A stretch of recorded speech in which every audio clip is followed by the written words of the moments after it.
এই যে আমরা চলে এসেছি নতুন করে বার বানানোর জন্য। এই যে বারের কাজ চলতেছে। কাজ করতে থাকো। এই যে আমরা চলে এসেছি, এখানে বারের বাঁশ কাটতেছে। বাঁশ কাটার জন্য এখানে চলে এসেছি আমরা। এখানে দেখা যাক কত সময় লাগে।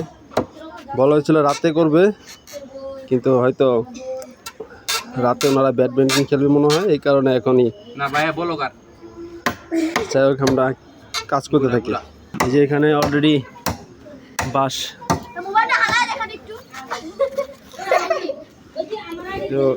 বার গাড়ার জন্য বাঁশ এবং গর্ত দুটোটাই করা হয়ে গেছে। বাঁশগুলো অনেক কাঁচা, তেমন অনেক বার না। বাঁশের আগাগোড়া সাইজ করে নিতেছে যাতে কোনো রকম আঘাত না পাই, বাঁশের সাথে দৌড়ে এসে মানে ব্যথা পাওয়া বা কোনো কিছু জুতা না লাগা। তো খেলাধুলার জন্য অনেক কষ্ট করতেছি, কিন্তু খেলাধুলা করতে গেলে লাগে ঝগড়া। এই আরেক মুসিবত।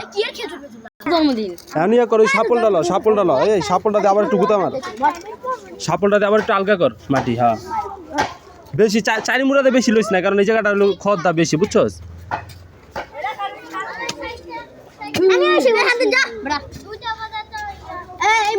হ্যাঁ ঠিক আছে, এমনি মাপলে হলিস, এতটুকু বেশি আবার বেশি গাড়িস না, তাহলে আবার মনে কর যে বাঁশ নিচে বেশি চলে যাবো। ঠিক আছে,